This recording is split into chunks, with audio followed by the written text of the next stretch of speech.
এই গরমে উচ্ছে থাকলেই বাড়িতে একটা উচ্ছে আলু থাকলেই এই রেসিপিটা তোমরা করে নিতে পারবে। তার জন্য আমি দুটো আলু আর দুটো উচ্ছে কেটে নিয়েছি।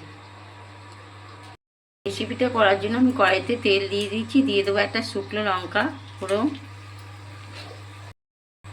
আর দিয়ে দেবো একটু রাঁধুনি ফোড়ন।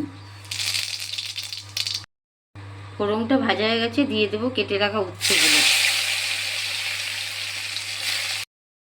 উচ্ছেটা একটু ভাজা ভাজা করে নিয়ে দিয়ে দেবো কেটে রাখা আলুগুলো,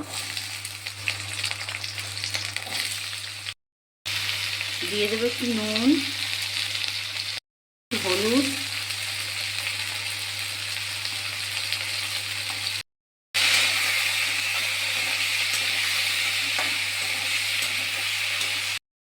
দিয়ে দেবো একটু জিরে গুঁড়ো। এই দেখো বন্ধুরা, আমার এটা কষানো হয়ে গেছে, আমি দিয়ে দেবো এবারে জল, গরম জল দেবো। একটু ঢাকা দিয়ে দেবো একটু যাতে সেদ্ধ হয়ে যায় আলু আর উচ্ছেটা। ঢাকনাটা খুলে এবারে আমি দেখে নেব।